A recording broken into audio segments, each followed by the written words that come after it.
Walking pads are everywhere right now, and for a good reason. But does that mean you should buy one? Yes, I actually think you should. I've been using a walking pad for about a year now, and I'm a huge fan. But before you buy one, there are 10 things you really need to consider so you don't end up disappointed after the hype wears off. Let's get this out of the way right up front. If you want to work while walking, you need a standing desk. I know some people buy walking pads just to walk inside their house, and that's great. But if you want to get your steps in on the company's dime, a standing desk isn't optional. Along with that, your desk also needs to go high enough. Most of the popular standing desks top out around 47 or 48 inches, and then the walking pad will raise you another 3 inches or so off the floor.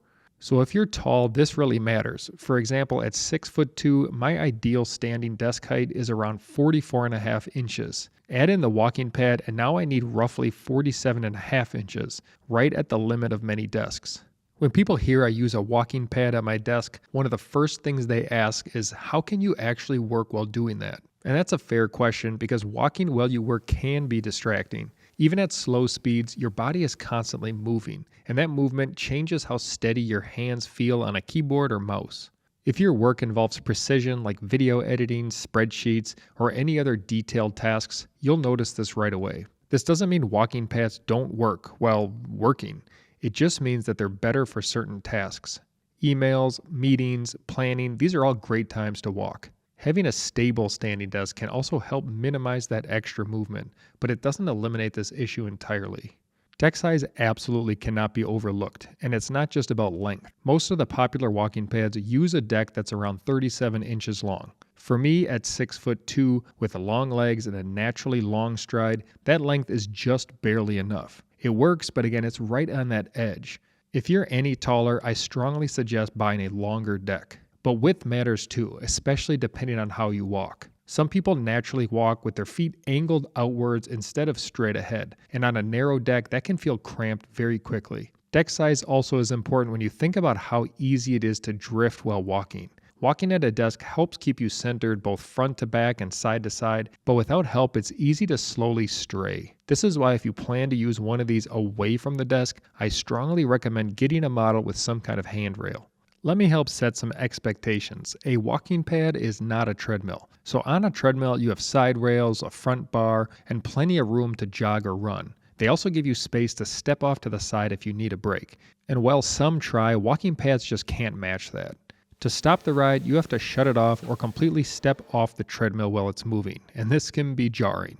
Now most walking pads top out around 4 miles an hour. For me, that's a fast walk. It's not a jog, and it's definitely not running. For some context, my wife is 5'2", and even for her, 4 miles an hour is still fast walking.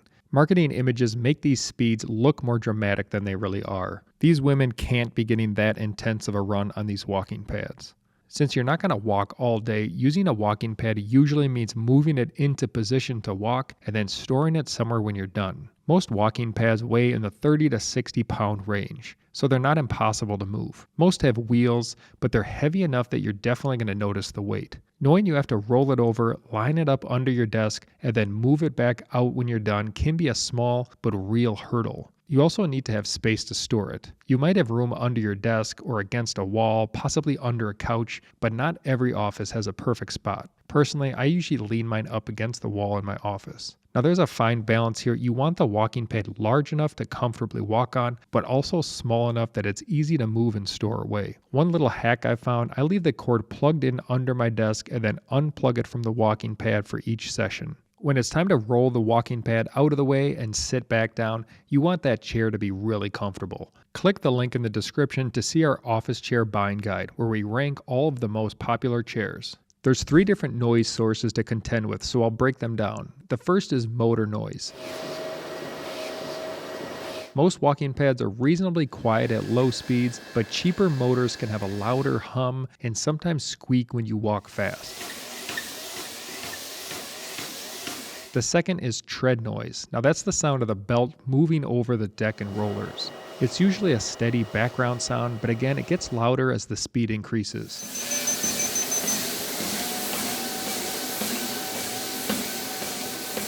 The third is footfall noise. Now this might be the most noticeable because it's less consistent. Every step you take hits the deck, and that rhythmic impact is what stands out the most. The heavier you are and the harder you stride, the louder this becomes. And then there's the beeping. There's startup beep, speed change beeps, warning beeps. Now you get the idea. It's one of the most complained about things. I had heard of people taping over their speaker to try and quiet them down, and I figured out how to do this to mine while shooting the video.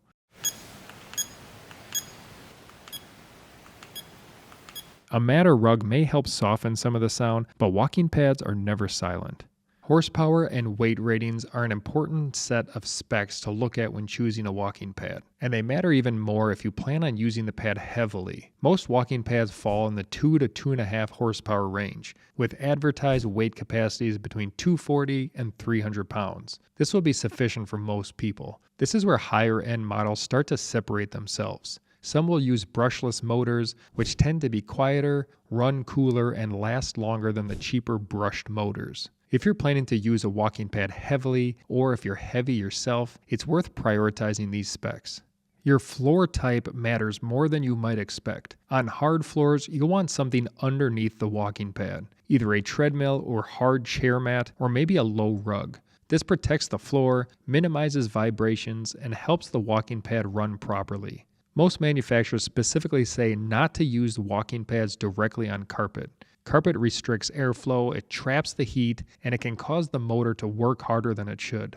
Very short pile carpet might work, but it's not ideal. If you're on carpet, the safer option is to use a mat, then run the walking pad on top of that. Before you buy a walking pad, make sure you actually have the floor setup that's going to work for it.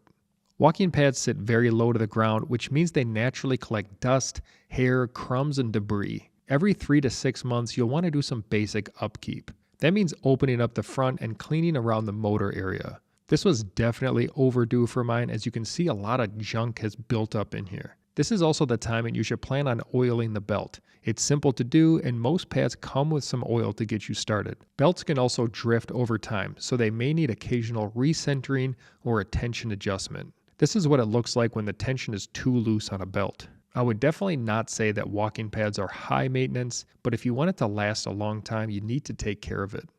If you look at reviews, you'll often see the same complaints. Customer service never responds, responses take weeks, or a replacement unit shows up with the exact same issue as the original. A lot of walking pad brands are online only and relatively new, so support is usually email-based and replacement parts aren't easy to get. Troubleshooting can turn into a long back and forth. Buying through Amazon does give you some protection early on, but if something goes wrong down the road, it can be a major hassle. If you're looking for recommended products to complete your desk setup, check out the videos linked in the description.